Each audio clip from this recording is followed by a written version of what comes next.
a creak of the wooden kitchen chair beneath me. I exhale slowly, resting my hands on the table. There's no wine here.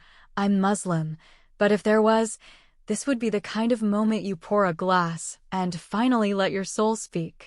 You ever look back at a moment in your life and think, that was the moment everything changed, but I didn't know it at the time? Yeah, that's how it started for me.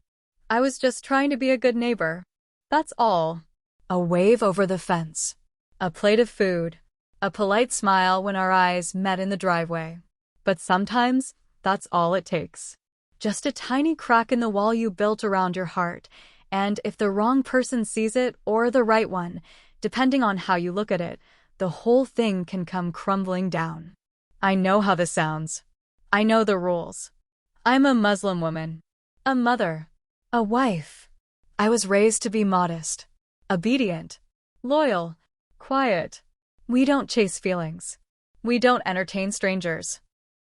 And we definitely don't sit here telling the entire internet about the time we almost let a forbidden kind of love burn everything to the ground. But here I am, because sometimes silence is more dangerous than truth. His name was David, 26.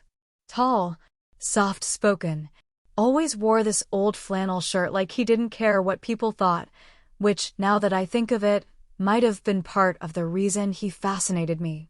He moved in next door one April morning, and I remember it so clearly.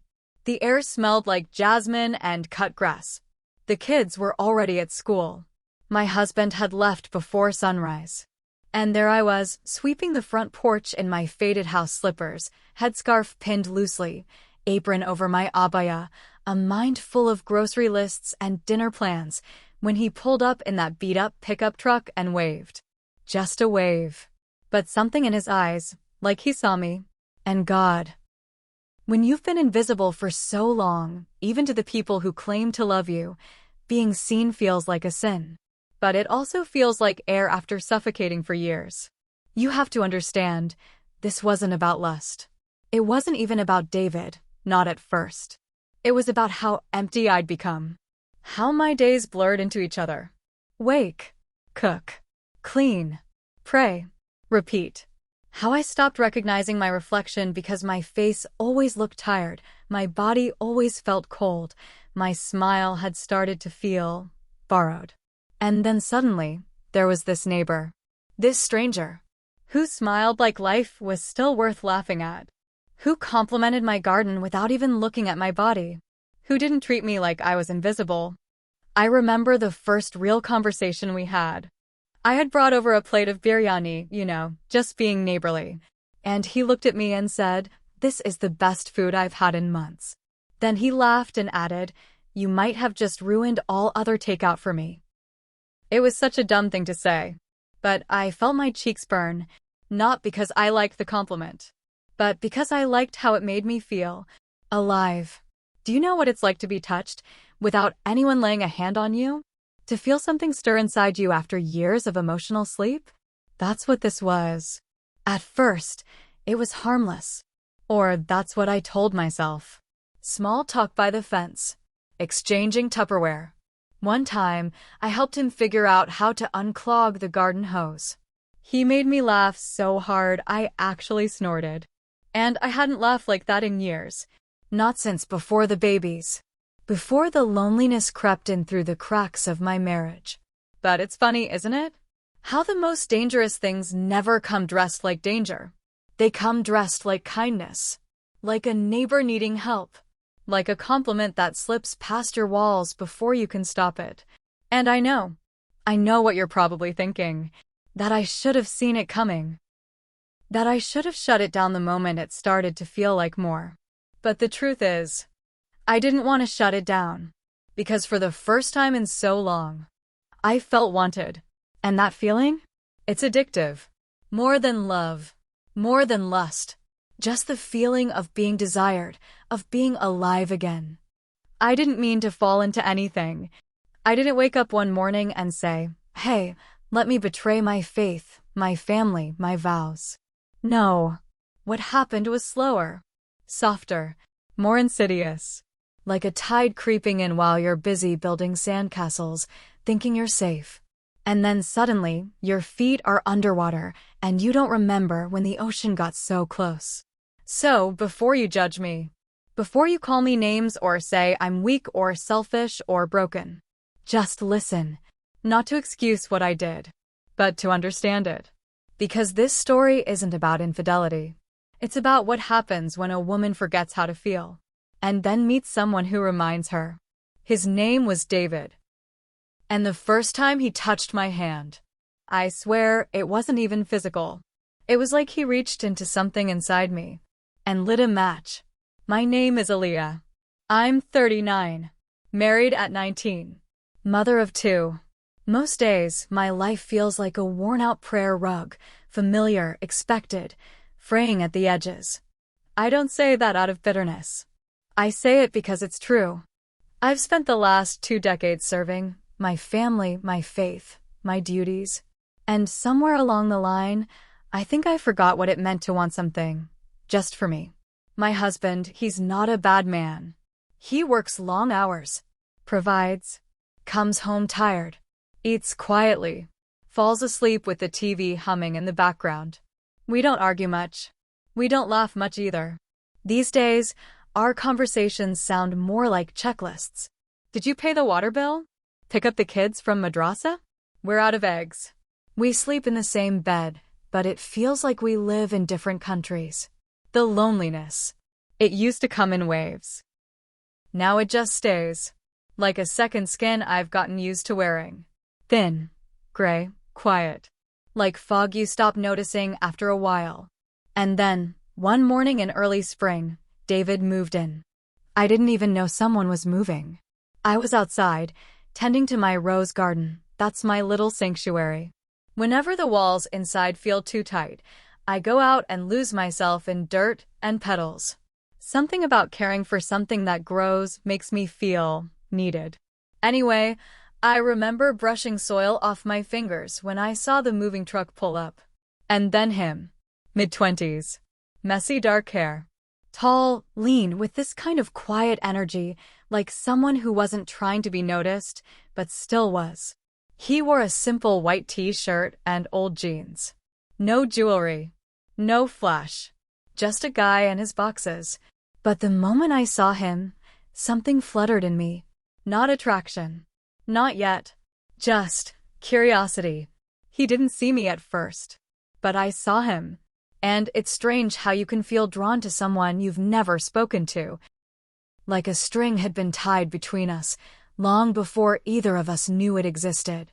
Later that week, I was walking back from the corner store with a few bags of groceries. One of them ripped as I was trying to unlock the front door, oranges rolling down the walkway like I'd summoned chaos from the sky. And there he was, out of nowhere, scooping up an orange, holding it out to me with a crooked little smile. "Looks like the universe wants you to eat healthy today," he said. I laughed. Not because it was a brilliant joke, but because he said it like we'd known each other. Like the sound of my laugh had a place in his world. "Thanks," I said, adjusting my scarf, suddenly very aware of the soft breeze brushing against my neck. I should have doubled the bag. He didn't push. Didn't linger. Just helped me carry the rest of the bags to the porch, then nodded, said, "Nice garden, by the way. Those roses are beautiful," and walked back to his house like it was nothing. But it wasn't nothing to me. Most people look at me, the headscarf, the modest clothes, and they keep their distance. They assume I'm closed off, reserved, off limits. And to be fair, I am. But David didn't look through me. He looked at me. That night, I kept replaying those few minutes in my head. Not because he flirted. He didn't. But because he was kind. And kindness, when you've been starved of it, feels like seduction. The next time we spoke, it was over books. I had just come back from the library. He was outside, sipping something from a thermos, barefoot on his porch.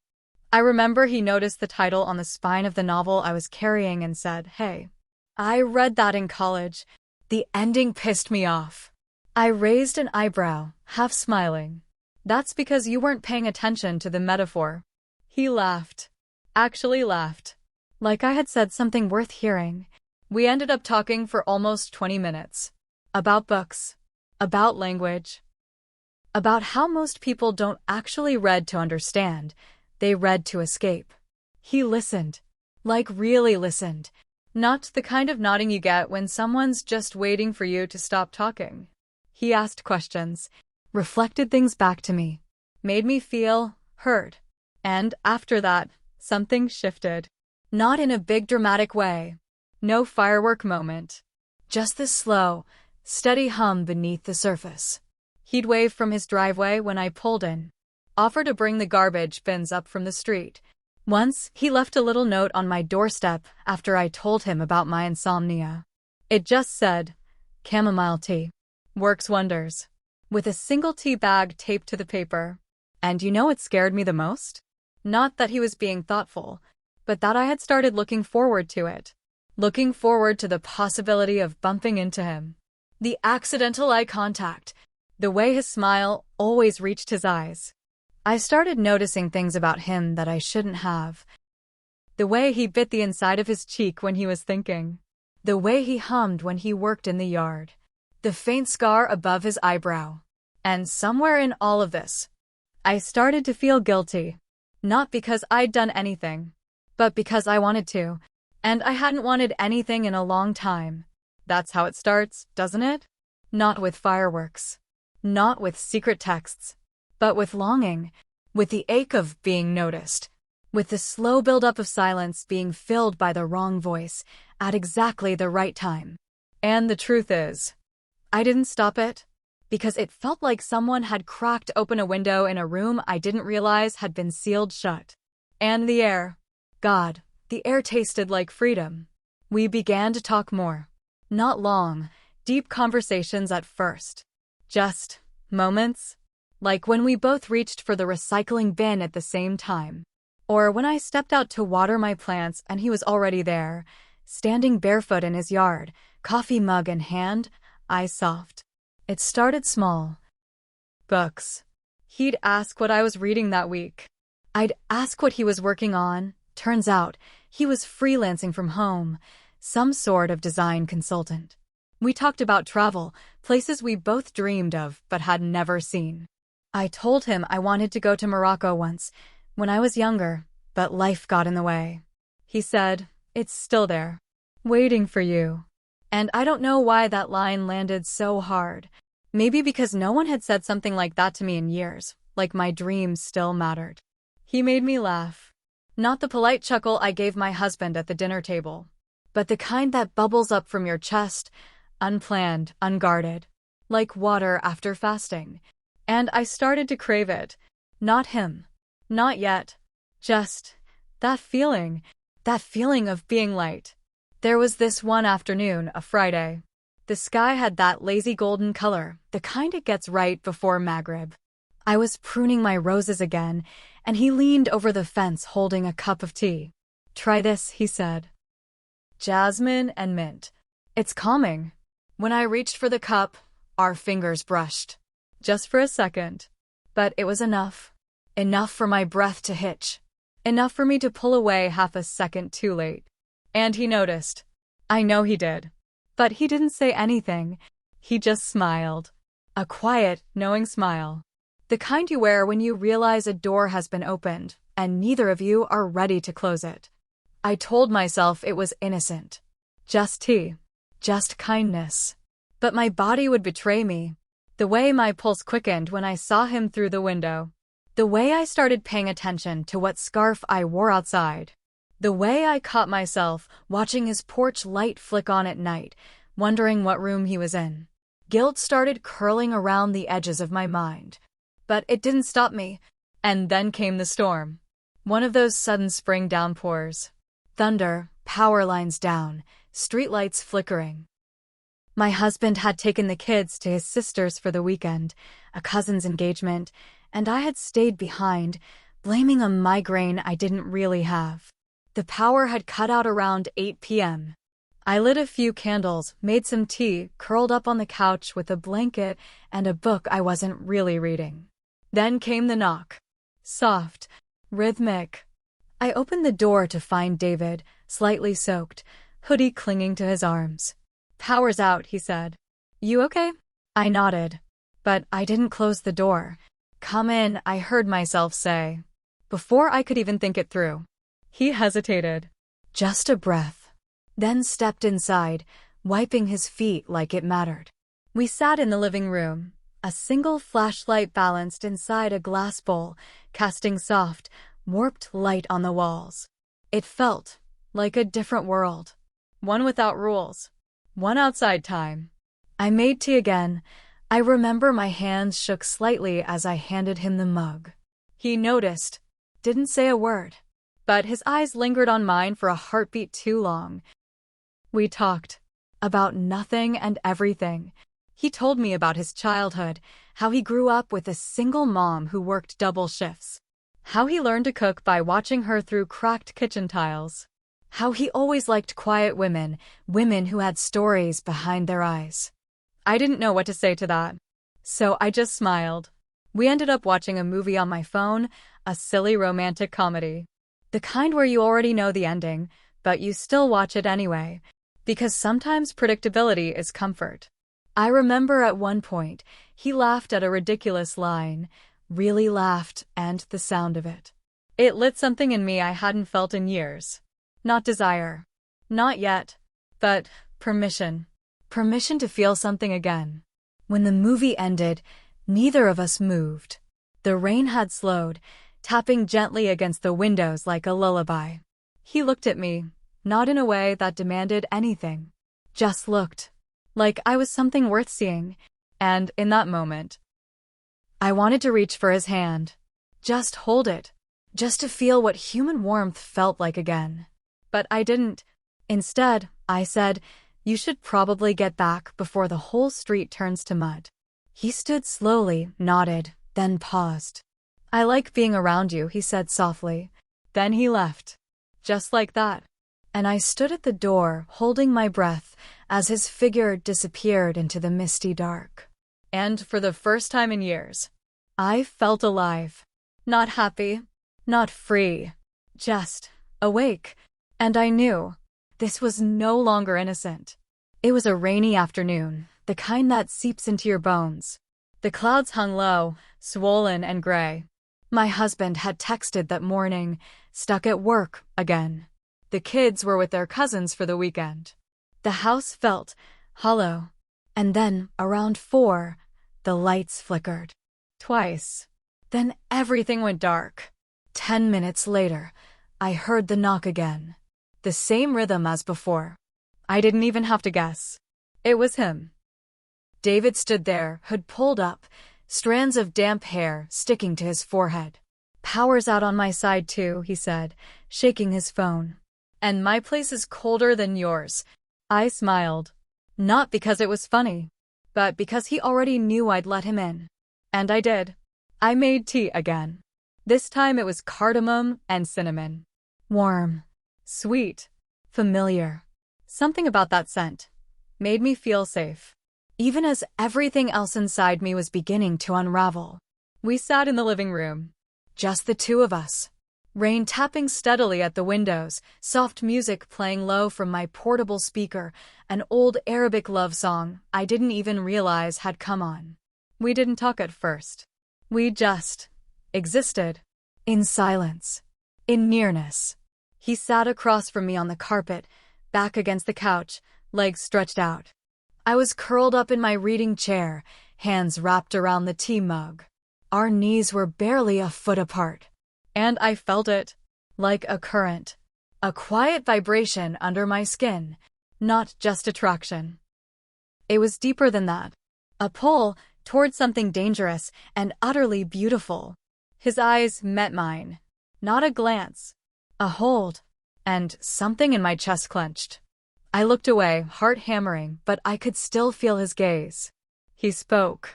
Soft. Steady. Not a question. Not a plea. "You don't have to pretend anymore." That's all he said. Just that. But those words, they cracked something in me. Because I was pretending. Every single day. Pretending I was okay. Pretending I didn't miss being wanted. pretending I didn't ache for something real, something raw. I didn't answer him. I couldn't. Instead, I leaned forward, just slightly, barely, as if pulled by something outside myself. And he did the same. We were so close I could feel the heat of his breath. So close, I saw the way his lashes dipped when he blinked. The space between us disappeared. His hand brushed mine, gently, a soft slide of fingers. And then, his lips grazed mine. Not a kiss. Not fully, just the edge of one. Like a question hanging in the air. And for one suspended moment, I let it happen. The world shrank to that moment, that heartbeat between hesitation and surrender. But I didn't let it go further. I pulled back, quickly, like I'd been burned. And I stood up, too fast, the mug shaking in my hand. I need to check something upstairs, I said. I didn't wait for a reply. I just turned and went. Up the stairs, into my bedroom, closing the door behind me with shaking hands. I stood there, staring at the mirror. My reflection didn't look like me. My scarf was a little loose, cheeks flushed, eyes wide and unfamiliar. And my heart. God, my heart was pounding like I'd just sprinted through a storm. I wasn't some silly teenager. I was a grown woman. A mother. A wife. But I felt split in two. One part of me wanted to run back down, press my mouth against his, and give in to the thing I'd buried for so long. The other part, the part raised on duty and restraint. She wanted to pray, to cry, to disappear. I didn't do any of those things. I just stood there, frozen. Minutes passed, maybe more. When I finally came back down, he was gone. The door was locked. The tea was untouched. And there was a note, scribbled on a scrap from the grocery list pad near the fridge. Didn't want to make you uncomfortable. I'm sorry. I'll see you around. D. I read that note 5 times. And each time, my chest ached a little more. Because he didn't cross the line. I did. Not with my body, but with my heart. And I knew nothing would ever be the same again. We didn't mean to start something. At least, I keep telling myself that. But once it started, stopping felt like drowning. It wasn't physical at first. Not in the way people assume. It was glances. It was silence. It was the way he knew when not to speak, and when to say just enough. We didn't talk every day. That made it feel less wrong. Less obvious. But the hunger, the pull, was constant. Like a song playing underneath everything I did. Soft, persistent. The first time we met again after that day was at the small park 3 blocks away. Just after Maghrib. The sun was bowing its head. The sky streaked with gold and lavender. I sat on the bench first. He showed up a few minutes later. Said nothing. Just sat beside me, our shoulders almost touching. We didn't need words. There was something sacred in the quiet. His hand brushed mine. And this time, I didn't pull away. After that, it was like we started living inside a secret. A bookstore downtown. We wandered through the aisles. He handed me a novel about love and exile. I laughed when he said the characters reminded him of us. He watched me read the first page. And I swear, his eyes on me felt more intimate than undressing. We didn't kiss that day. But we wanted to. God, we wanted to. And then came the texts. Late at night. While my husband snored softly beside me, back turned, body miles away. David would write things like, "You looked peaceful today." Like someone who finally exhaled. Or, "Wish I was reading that book with you right now." Sometimes I wouldn't reply. Sometimes I'd type and delete. Sometimes I'd stare at the screen until dawn. I started waiting for those messages, like they were lifelines. I would wash dishes with his voice in my head. He'd said I had a laugh that sounded like hope. I'd remember that, while scrubbing the same plates I'd been scrubbing for 20 years. I'd pray with guilt sitting like a stone in my chest. Bismillah. Alhamdulillah. And in the same breath, I'd wonder if he was thinking of me too. By day, I wore the hijab. I cooked dinner, helped my daughter with her homework, checked in on my mother, smiled at neighbors. By night, I became someone else, someone alive.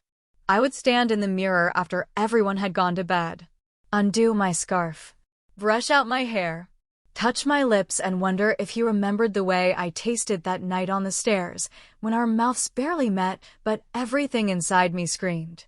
Eventually, the lines blurred so completely, I forgot where the fence had ever been. One night, he called, not text, called. I remember the clock. 11:17 p.m. I was in the laundry room folding towels. I answered on the third ring. Didn't even say hello. Just breathed. He said, "Come outside. Just for a minute. I'm parked around the corner." I told myself no. I told myself 10,000 times in 10 seconds, don't. And still, I went. I wore a hoodie, pulled it over my head, slipped out the back door like a thief. He was leaning against his car, hands in his pockets. I didn't say a word. I walked straight to him. And he opened his arms. I stepped into them like I belonged there. Like that space, right between his shoulder and jaw, had been carved just for me. We stood like that. Just stood. His heart beat against my cheek. My fingers curled into the hem of his shirt. And then he kissed me. Full. Deep. Certain. Not like someone stealing, but like someone claiming. And in that moment, I stopped caring about right and wrong. I only cared about real. About this. About us. I wish I could tell you we stopped. That the kiss brought clarity. That I went home and fell to my knees and repented. But we didn't. We kept going. Week after week. Stolen hours. Lingering touches in parked cars. Conversations that peeled back my soul and laid me bare. It wasn't just desire. It was recognition. He saw the parts of me my husband hadn't looked at in years. He asked about my childhood. My dreams. My fears. He held my pain like it was something precious. Something worth protecting. And I gave him the version of me that I thought had died. The soft. The silly. The sensual. The woman underneath the mother. The wife. The neighbor. The dutiful daughter. I used to think cheating was about sex. About impulse. But it's not. Not always. Sometimes, it's about being seen. Being known. Being wanted. Even when you're no longer new. Even when your body's changed. Even when you've spent 20 years carrying other people's needs on your back. That's what he gave me. A mirror. A fire. A taste of something I'd forgotten was mine to have. But every time I went home, every time I kissed my children goodnight or heard my husband's footsteps in the hall, the shame crept in. Not loud. Not harsh. Just heavy, like a second skin. And still, I craved him. I was living between two lives. And both were slipping through my fingers. One was built on years of routine. Rice on the stove. Prayer rugs in the corner. A husband who used to look at me like I was his whole world. And now barely looked at all. The other was built in whispers. In touches that never should have happened. In secrets exchanged in silence and backseat shadows. It started small, the unraveling. My husband, Kareem, began to notice. Not with words at first, but with pauses, longer glances. A frown that stayed a little longer than it used to. One night, while I was cooking, he walked into the kitchen, leaned against the counter, arms folded, and asked, "Are you okay lately? You seem somewhere else." Somewhere else. He had no idea how true that was. I smiled, too quickly. Said I was just tired. That fasting in this heat was wearing me down. He nodded, didn't press. But something shifted in that moment. Like a crack in the glass you try to ignore, but you know it's spreading. Then came his sister, Safia. She's sharp. Too sharp sometimes.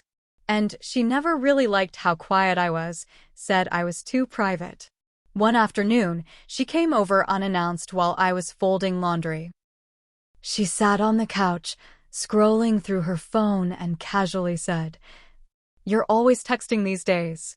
Who's the friend keeping you so busy?" I froze just for a second, but it was enough. She noticed. I forced a laugh, said it was just a group chat with the school moms. She raised an eyebrow. Didn't say anything else. But I could feel her watching me the rest of the afternoon, like a cat waiting for something to move. And then, there was David. He was changing too. At first, he was gentle, patient. But as weeks passed, he started needing more. More time. More answers. More of me. One evening, we were sitting in his car outside the bookstore, windows slightly fogged, his hand on mine. He turned to me and asked quietly, "Will you ever leave?" I looked down. Because I didn't know. Because part of me wanted to scream yes. And another part, the part that wore a ring for 20 years, couldn't even whisper it. He didn't push. Just nodded. But I saw the disappointment in his eyes. And it tore me open. I started to unravel. Every lie was a thread pulling loose the life I'd spent decades weaving. I forgot things. Burned rice. Missed parent-teacher meetings. Snapped at my daughter for no reason. I'd stay up until 3 a.m., scrolling through our messages.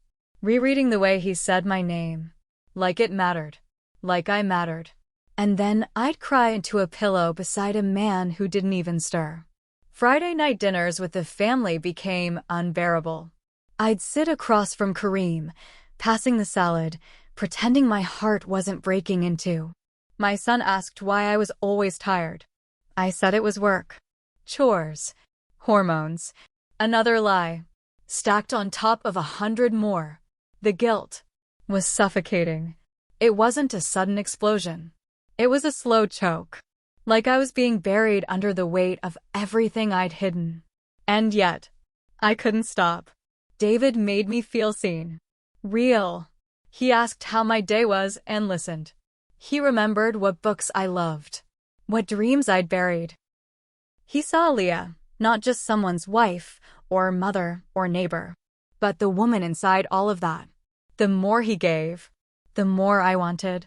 And the more I took, the more I hated myself. I would stand in the shower, hot water running down my back, and wonder, who even am I anymore? The faithful wife? The sinful lover? Or just someone grasping for something, anything, that felt like life? I started avoiding David some days. Let his messages sit unread. Not because I didn't want him, but because I wanted him too much. Because every time I looked at him, I saw the woman I was becoming. And it scared me. One night, after another half-argument with Kareem about bills and forgotten laundry, I lay in bed staring at the ceiling, and all I could think was, I don't belong anywhere anymore. Not in this house. Not in David's arms. Not even in my own skin. I was breaking in places no one could see. Quietly. Painfully. And I didn't know how to stop it. I used to think love would save me. But sometimes, love is the very thing that burns you to the ground. It happened on a Sunday. The kind of day that was supposed to be quiet, normal. I was folding laundry on the bed, the smell of fabric softener, the hum of the ceiling fan. And then, a silence that didn't feel right. My daughter, Hannah, 15, smart, observant, too grown for her own good, walked in holding my phone. She didn't say a word. Just handed it to me. Screen lit. Message open. David's name. His words. His heart. And just below that, her eyes. Big. Hurt. Like I had just slapped her without raising a hand. She whispered, "Mama, who is he?" My mouth opened. But nothing came out. Because what do you say to your child when you're the one who's broken everything you taught them to protect? She walked out. And I knew, before the bedroom door even clicked shut, that she was going to her father. It took 10 minutes. Maybe less. 10 minutes before I heard Kareem's voice thunder from the living room. Aaliyah. Not my name. A warning. I came downstairs and everything felt slow. Like the air had thickened, like time had stopped respecting me. He was holding my phone, the same message open. His eyes bloodshot, his breath coming fast. He didn't ask. He didn't need to. He knew. And then, he exploded. You cheated? On me? On this family? I tried to speak, to explain, to confess, to cry, I don't even know. But he didn't want answers. He wanted justice. How long? Who is he? Did you bring him into this house? He was yelling like I'd poisoned the well of our family. And maybe I had. Maybe I'd poisoned it drop by drop, with every lie, every glance, every text that said, I miss you, when I should have been saying, I'm sorry. The worst part wasn't the shouting. It wasn't even the words he said. It was the silence that came after. That hollow, echoing silence where I could feel the shape of what I had just destroyed. My son wouldn't come downstairs. My daughter wouldn't look at me. And I couldn't look at myself. That night, I sat in the bathroom, door locked, shaking. David messaged. Once, twice, 5 times. Are you okay? I'm sorry. Say something. I stared at the screen. Then I blocked him. Just like that. Because some bridges, they don't burn with fire. They drown in guilt. I wanted to run. I wanted to scream. I wanted someone, anyone, to tell me this was a nightmare. But it wasn't. It was my life. Shattered. Split open. Bleeding. I sat on the floor of the shower until the water went cold. Until the skin on my hands wrinkled. Until there was nothing left to feel. The next morning, the house felt like a museum. Still. Cold. Full of memories we could no longer touch. Kareem didn't speak to me. Not even a glance. He made breakfast for the kids. Did the school run himself? And I just stood there, watching my own life move on without me. Like I was already gone. I caught my reflection in the hallway mirror. Eyes swollen. Face pale. A stranger.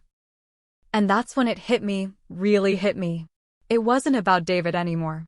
It wasn't even about the affair. It was about everything I'd lost the moment I stopped being honest. The moment I started believing that what I felt was more important than what I had built. The moment I saw the look on Hannah's face. I knew I had just broken something I could never fix. And it wasn't just trust. It was the image she had of her mother. Of what a woman should be. Of what love should mean. And no apology would ever take that back. The house changed after that. Not in the way you can see on the outside, but in the way a body changes after an injury. Stiff, tender, guarded. The silence grew loud. Even the floorboards felt like they were walking on eggshells. Kareem barely looked at me. And when he did, it wasn't anger anymore. It was worse. It was indifference. Hannah kept her distance.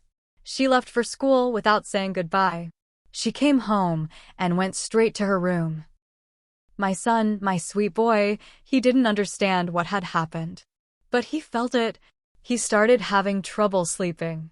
And sometimes, when he crawled into bed next to me at night, he'd ask, Mama, are you still sad? And I would smile, lie, and say, no, Habibi, Mama's okay. But I wasn't. I didn't just lose David. I didn't just lose Kareem. I lost the woman I thought I was. The one who did everything right. Who never raised her voice. Who cooked and prayed and kissed her kids goodnight like a good mother should. But she was a mask. And it cracked. And I had to face the mess that was underneath. I stopped going to the mosque. Not because I stopped believing. But because I couldn't bear the way the other women looked at me.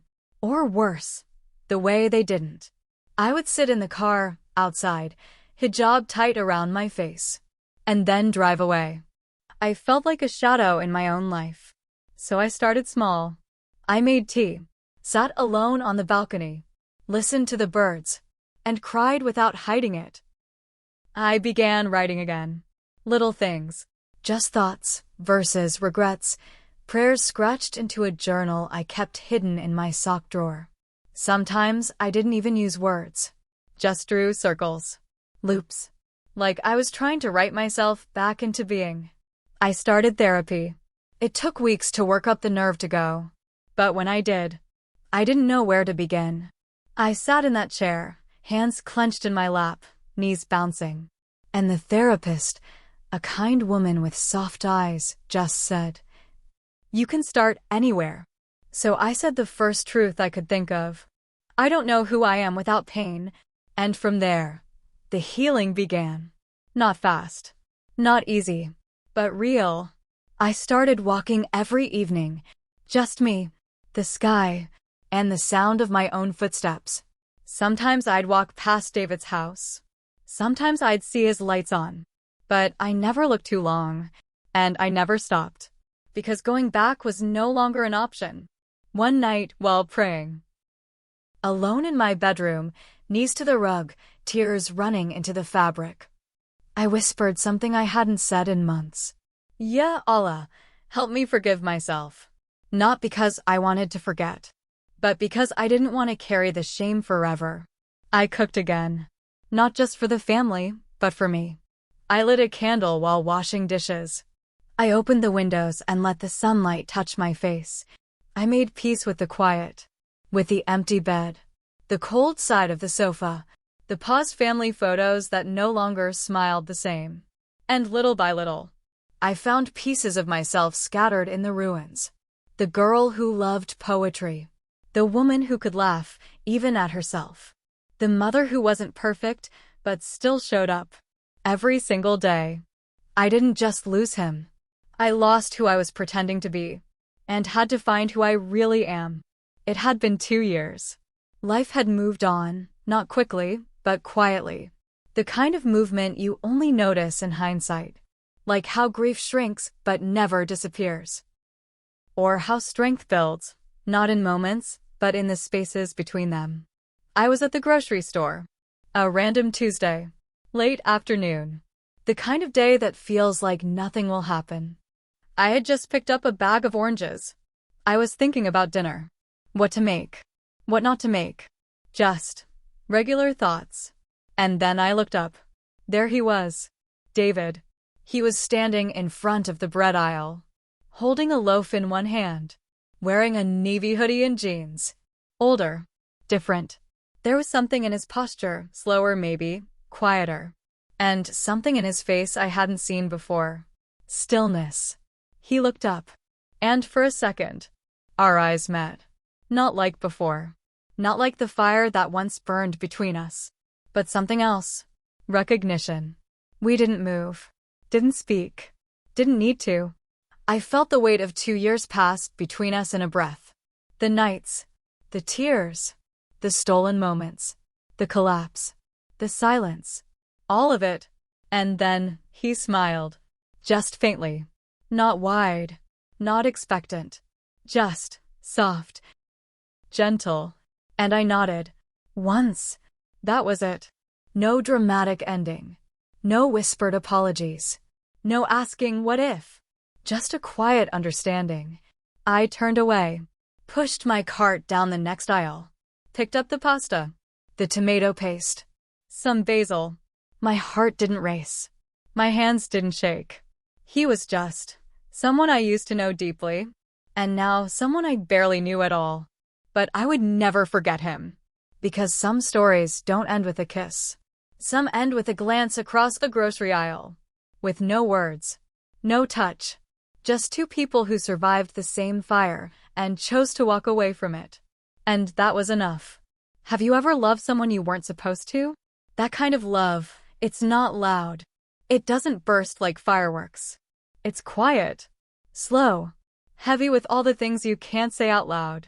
Would you risk it all for a moment that felt real, even if that moment could cost you everything else? Your family, your faith, your sense of who you thought you were. I did. And it changed me. Forever. So now I ask you, in the silence between the choices we make, have you ever been torn between duty and desire? Between what's expected and what's felt? Between staying safe and finally being seen? Because I believe, somewhere in those stories, there's a truth that belongs to all of us. If you've ever felt that pull, that ache, that question in your heart, share your story in the comments. You're not alone.